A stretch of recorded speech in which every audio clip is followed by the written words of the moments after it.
Okay, never mind.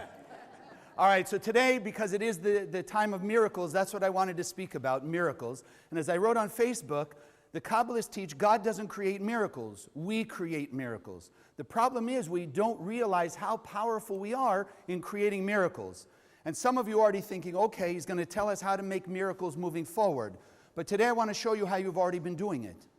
That's how unconscious we've been about our abilities and our power. So it's not up to the Creator to create miracles, it's up to us. And because we are in this time of miracles, which means Kabbalistically, everything in the cosmos is programmed.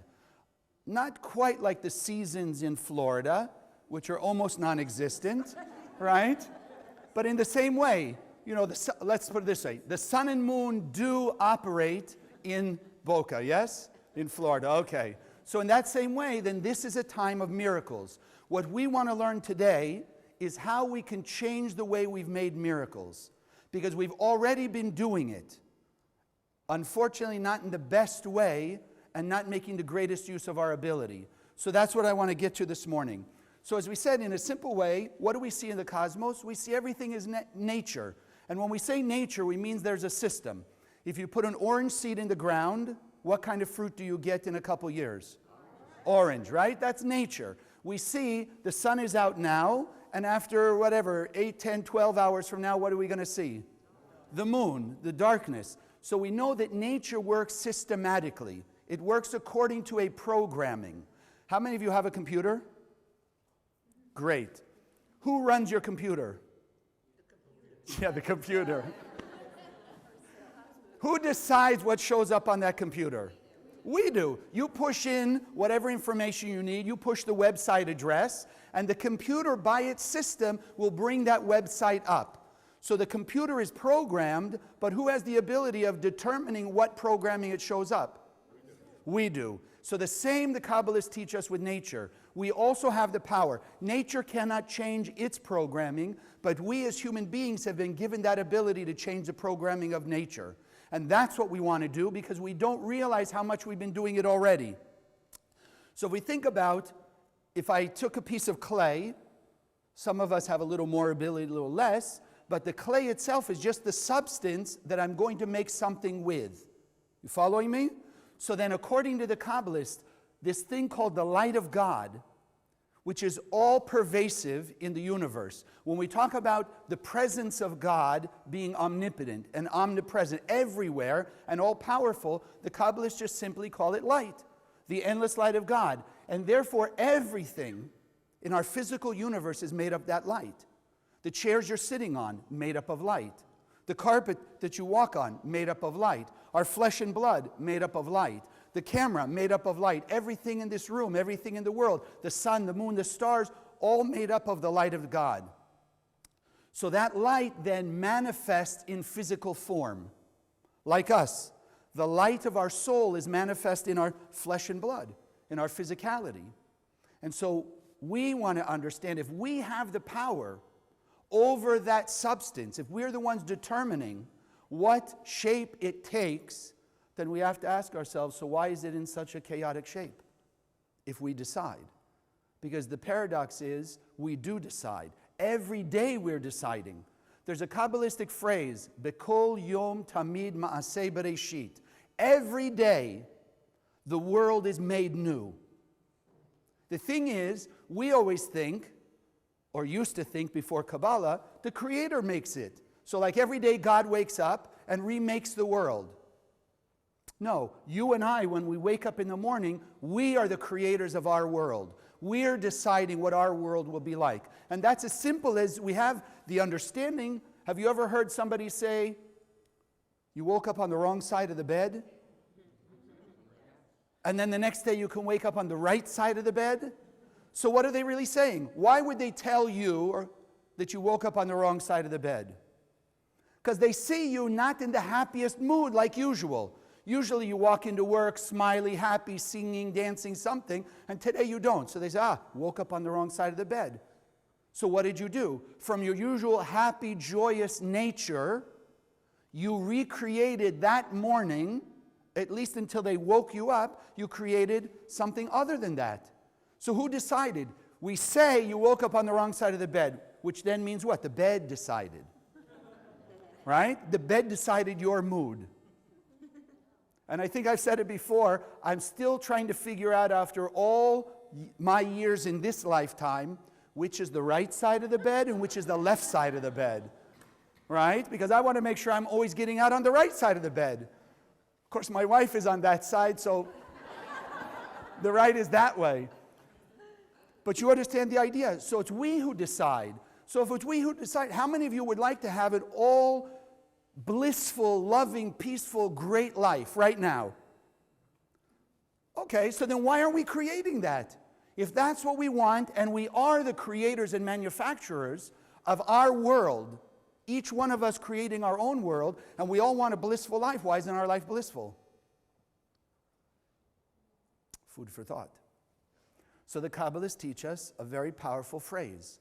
Consciousness is everything. And that's why it's the first thing we affirm every week. Consciousness is everything. Now, we have to realize, though, consciousness is not just one-faceted. You and I all want to see a world of peace and harmony. But unfortunately, the way we've grown up, the majority of our minds, let's call it memory space, is on the side of the lies that the world has told us. People are not always so good. The world may not always be perfect. There's always going to be some conflict somewhere. People will get old and diseased and trouble, etc. So it's a question of within our own mind, what's the majority of our thought?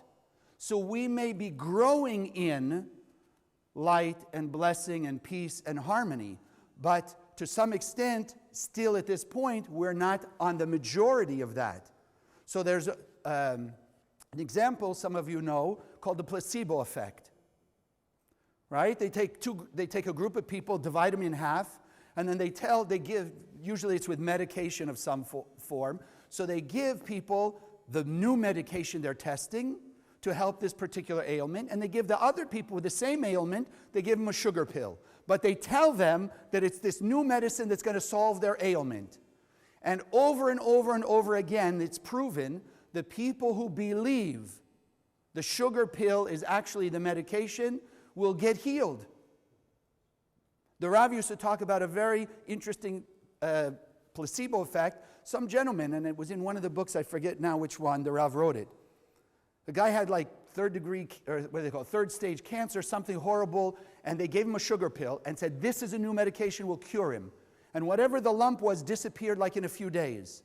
And he went on for years and years and years until some years later he heard that the medication wasn't real. It didn't work, and guess what happened? Came back. So it's teaching us the power of consciousness, the power of mind over matter.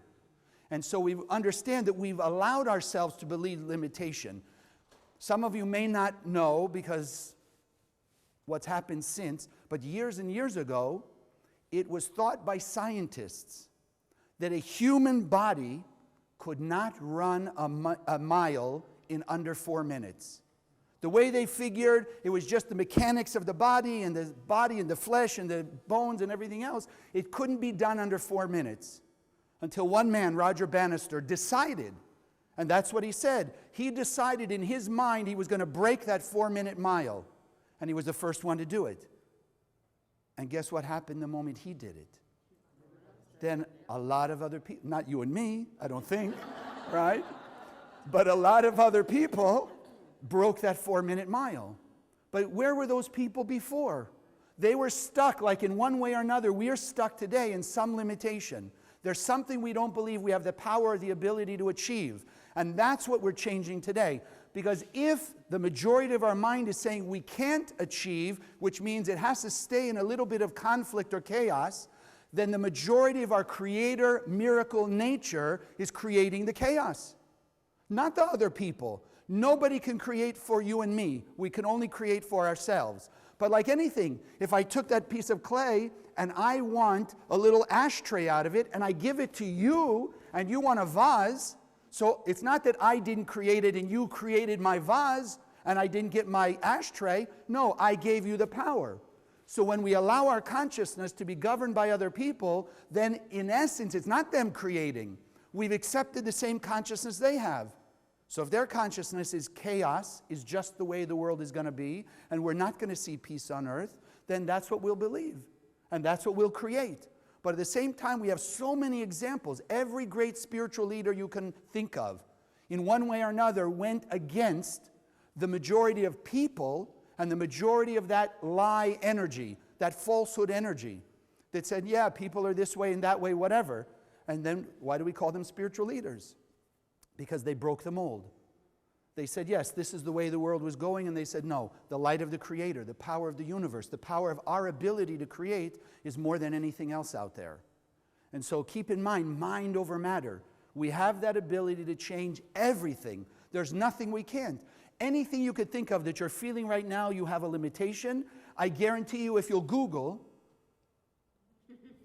you'll find somebody, somewhere, broke that mold.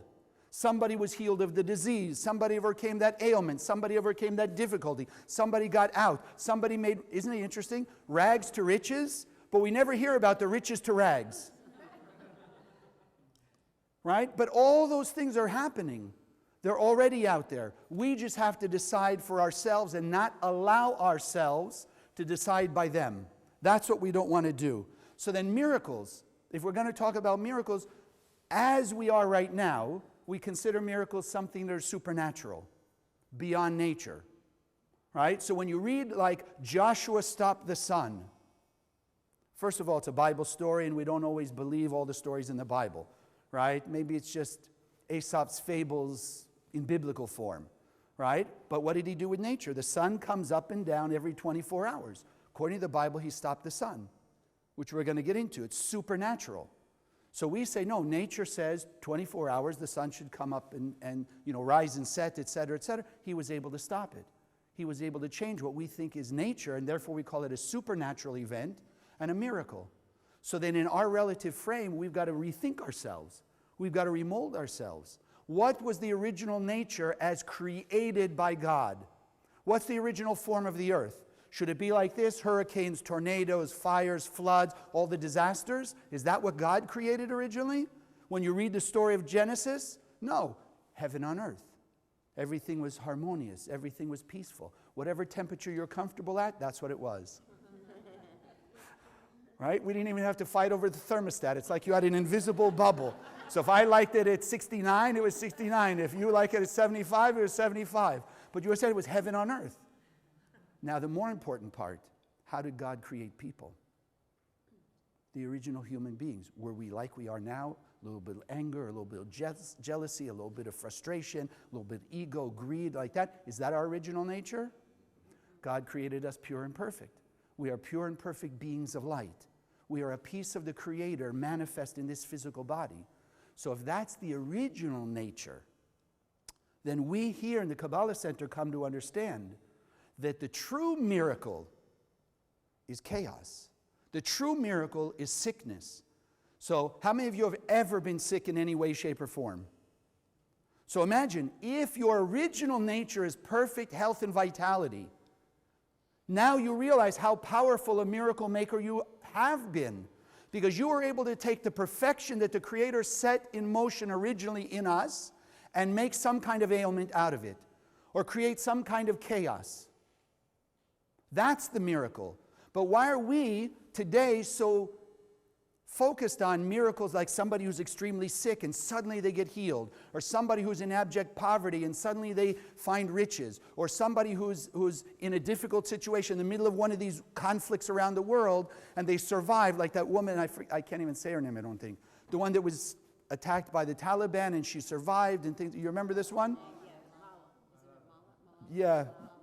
Malala, okay. You're saying that we say miracle. She was attacked, she shouldn't have survived, and she survived. Why do we think those things are the miracles, and why don't we yet think that the attack and the hatred and the violence, that was the miracle? Because that's not what God created. Why? Because we've allowed ourselves to be accustomed to get used to the idea that people are going to be nasty somewhere along the line, people aren't going to be nice, the world's not going to go the way you want, you're not going to get everything that you feel you deserve, etc., etc. So it's only because we become accustomed to fires, floods, hurricanes, that we think, well, that's just nature. But it's not nature. It's not what the Creator created. It's what we collectively have created. And that's why I always go back to the simplest story in the Bible that we so misunderstand, the story of Noah and the flood. So most people who don't read or don't read carefully think God woke up one day and said, you know what, let's destroy the world with water. I had enough of it, you know. And we'll just wipe it out, right, like we wash our dishes. No, go back and read. Show you again how much power we have. If you'll go and look in the Bible verse, it first says, even before it claims the words of God to bring the flood, what does it say? The earth, all humanity, was filled with hatred and violence. And then came the flood to clean the world. It wasn't just everybody was nice and wonderful and kind and suddenly God said, okay, let's wipe them all out. No, human collective consciousness created the destruction called the flood. What we're learning here in the Kabbalah Center is how to do the opposite. If collective consciousness can cause the fights in the world and the world wars and all the hurricanes, floods, and the rest of that, then what would happen with a collective consciousness of unconditional love, kindness, and compassion? We could flood the world with so much light. Imagine, even your worst enemy would come and hug you and kiss you and give you and help you and ask forgiveness and everything. Close your eyes and imagine that for a moment. Right? Your worst enemy coming and hugging you and helping you and doing all those. Feels pretty good, doesn't it? It's nice. But that's what we can do. That we have the ability, but we have to believe. We have to accept that we have that power, that we have that capability. And that's why we look at the Bible stories as inspiration. Don't look at it as exception. Well, look, look what happened. Okay, Moses split the Red Sea. Did he really split the Red Sea? Joshua stopped the sun. Did he really stop the sun? You go on and on and on. Did Jesus walk on water? All these. And we don't want to accept it. That's why. And the paradox is, we do want to accept it, don't we? Don't you want to be able to walk on water? Don't you want to be able to split the Red Sea? Don't you want to be able to manifest miracles in your life? Yes or yes? Yes. Exactly. So why do we allow ourselves not to believe? You know why? Because again, we've been accustomed to what? What happens if it doesn't work? What will people say about me? If I go out and tell them, yes, I'm going to make miracles, and then it doesn't happen in their time frame, then what? They'll start telling everyone, look at this kook over here. Look at Chaim, he's teaching Kabbalah, he's claiming miracles, hasn't happened yet. Right? Great, so what should we do? Just give up? No, don't live by their timing. That's the thing, just persevere. Sometimes we just have to go that one extra step instead of giving up one step before we hit that goal. Because that's what that voice in our head that we call the opponent will make us do. He'll discourage us all along the way from the get-go, so that by the time we're like one step away from that miracle, you've already given up because you've heard his voice in your head. You're not going to make it. It's not going to happen. You're not going to make it. Who else has done it? Oh, you look at all the Bible stories. No, they didn't really do it. It's all just made up. Nobody's ever done it that you've seen. Like with Roger Bannister, nobody ever ran a 4-minute mile. So why in the world would he think he could? Because who are we? We are beings of light. We have the capability. So if it comes to our mind, if it comes to our thinking, and it's something that's God-like, something that's positive for other people, then it's achievable. Because where do we get the idea from if not from the Creator within us? Think about it. If we are a piece of the Creator, then every good, caring, sharing idea we have has to come from the Creator. We didn't make it up. So if it came from the Creator, it doesn't have the power to make it happen. But it happens through us.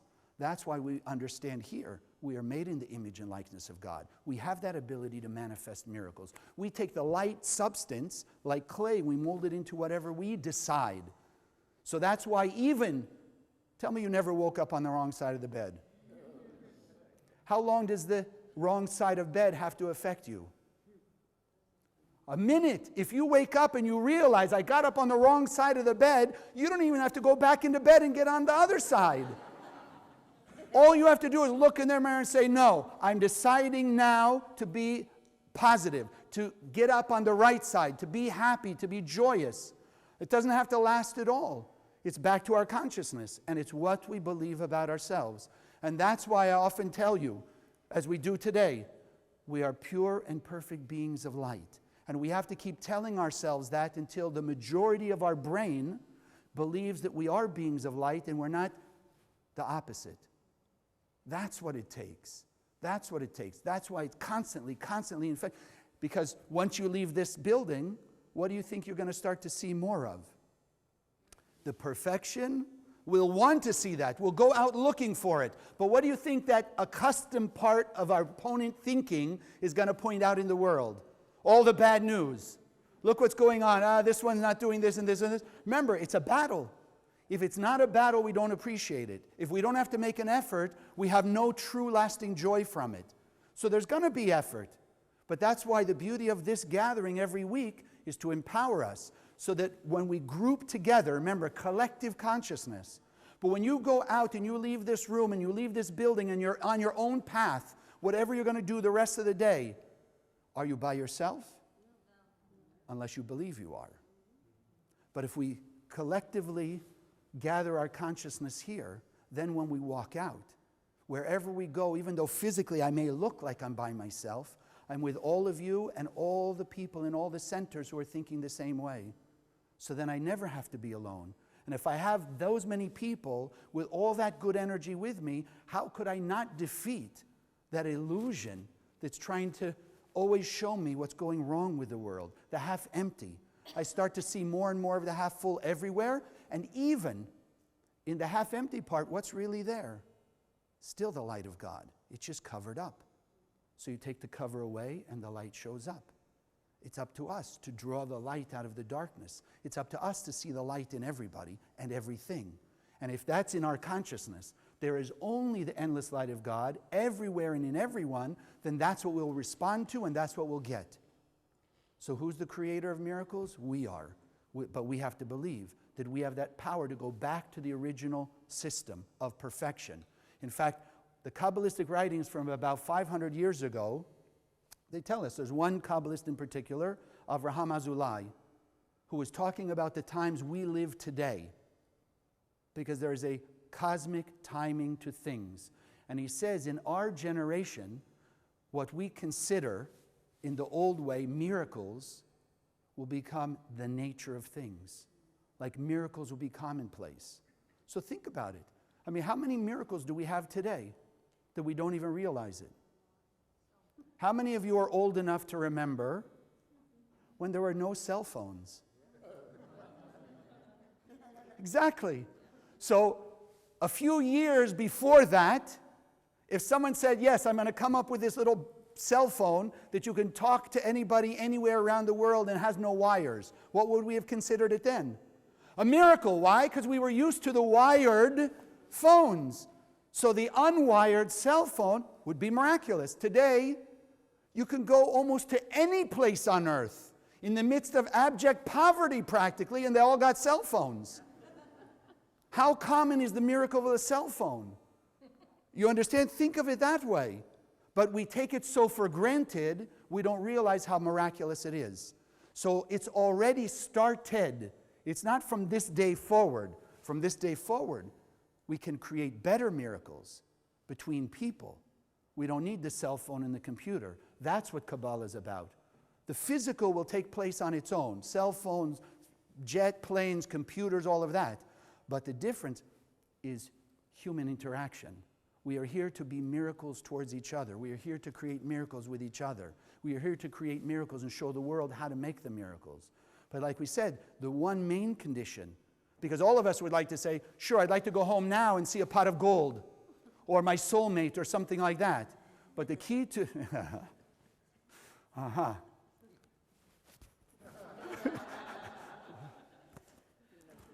Okay. But the key to making miracles is the golden rule of Kabbalah, which is really why we came out of the endless world into this world, was to share our light with others. So if you're asking for a miracle, the only way it's going to happen is if it's for the good of other people. And the beauty is, if you're thinking and acting for the good of all humanity, Are your family and friends part of humanity? Yes or yes? Are you part of humanity? So if you're channeling your light into the world for the good of humanity, you're already included. You don't have to say, but give me. You've already been given. It's sharing it out. So when Joshua stopped the sun, was it Joshua just needed a better suntan? And therefore he stopped the sun so he could have 2 days of sun? No. It was about removing negativity from the world and saving other people's lives. When Moses split the Red Sea, using the nano robots called the 72 names of God, it wasn't for himself. It was to save millions of people from destruction. And in fact, on that note, think about it. You know the story of Moses bringing water out of the rock? So people say, I don't know, maybe it was underneath a spring, and he just moved the rock and, the water came out like he removed the cork. No. Today, nanotechnology, they're not quite there yet. But the concept of nanotechnology simply says, everything in the physical world, physically, is made up of atoms. So if you took the atoms of a rock and you took it apart into atoms, couldn't you reassemble it theoretically into water? Same atoms. No difference of the atoms in the rock and the atoms in the water. No difference the atoms in the chair you're sitting on and the atoms of gold. The atoms are the same. So the Kabbalists, starting with Rav Berg, called those things, the Hebrew letters, the Aramaic letters, nanorobots. They can create everything. They are basis because they channel the endless light, which is the basis of all physicality. Then the way we operate with them determines what they will become. Like taking an atom from a rock and turning it into an atom of water. We decide. We have that power. So it's got to be for the good of others. I'll tell you one quick story. I have a student. They were having difficulty, without all the details, they're having a little conflict with the city over some permits and building and this. And you know how sometimes the bureaucracy can be. Right? Okay. So we got it. So years and years this is going on. Right? Fighting back and forth, back and forth. They come to the center, and as we've talked about for those who were with us for a while, they decided they were going to participate in the Zohar project. We had an outing. They gathered with the other students. They go out with little pocket Zohars or the big Zohars like this, and they just start handing them out to people. Right? We target certain areas at certain times. Those of you who were with us about a month ago, we showed about Mexico and how it changed the hurricane that was threatening Mexico. So they decided they were going to be part of the Zohar project to go out and bring light to other people. Miraculously, within the next week, the city gave up and gave in to them. Yeah. Well, those of you who ever dealt with bureaucracy, it's a pretty big miracle, right? To give up. No? Okay, I have another student who was having difficulty with her siblings. 20 years they hadn't spoken, because of what went on way back then and the fighting and the arguing back and forth and back and forth. And she was starting to feel, because she's here, like all of us, as the light's awakening inside you, you start to feel where your blockages are. So she started to feel the lack of talking to her siblings, even after 20 years. But she was scared, what are they going to say, what they're holding against her, because all the problem. I said, well, here's the paradox of Kabbalah. You think they did to you, you think they hurt you. I said, you've got to call them up, and you've got to ask forgiveness. Even though you think they should be asking forgiveness from you, you go ask from them. You create the miracles and don't wait for them. So with trepidation, she got on the phone to the first one. And of course, fortunately, they answered, and she just started in. I just want to tell you I'm sorry for whatever I've done, whatever caused the conflict. I don't want any more conflict. And like again, what's the word? Miraculously. And what happened? Miraculously, the brother says, I'm not holding anything against you. I don't know why we haven't talked for 20 years. So it was like, miracle. She didn't give up. Now she's calling the other one. And she does the same thing to the other one. And guess what? The M word? Miraculously, he said basically the same thing. And all of a sudden, within a week, they're friends again. They're catching up. They're planning on visiting each other. They're going to be able to see the nieces and nephews that they hadn't seen for 20 some odd years, etc. It's a miracle. And we can go on and on and on with stories like that. But the bottom line is that, yes, we have technology to create the miracles, but the consciousness has to be for the sake of helping others, for the sake of bringing more good to other people, not just ourselves. And that's the way we're going to create miracles, and that's the capability we have. And so today, we have to realize we are miracle makers. Look at the person next to you and say, you are a miracle maker. You are a miracle maker. Say it back to them. And why are we miracle makers? Because we have the endless light of God in us. We are pure and perfect beings. So we have to keep empowering each other. We are miracle makers. Remember that person looked at you and said, you are a miracle maker. Now we just want to make miracles of what kind? The kind that are of the light. Miracles of goodness going back to the original. Heaven on earth, perfection, unconditional love. That's what we have the ability to do. So it's keeping in our minds, we are miracle makers. We are miracles. We are the incarnation of the Creator. The Creator has no form. It's just pure energy.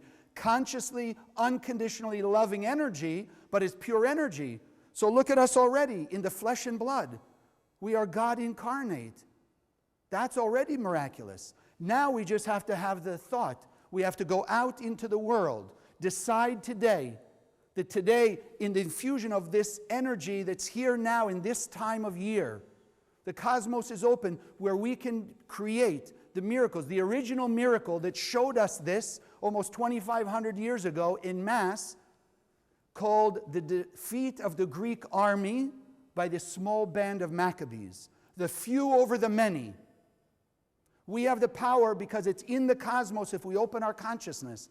That the few, us, me, we by ourselves, we can overcome all of the challenges that you may find in your life. When you say, I feel overwhelmed, what are you really saying? There's so many of them, problems or difficulties, and I'm only one person. So we're saying the few cannot defeat the many. The Maccabees showed us the few can defeat the many as long as we're channeling the light of God. So as you go out today, create miracles by having in your mind unconditional love. How you're going to share your light in all the good ways with everybody else. And let's go out and prove to people out there, not only are we makers of the miracles, but they can also be makers of the miracles, and we can make heaven on earth today.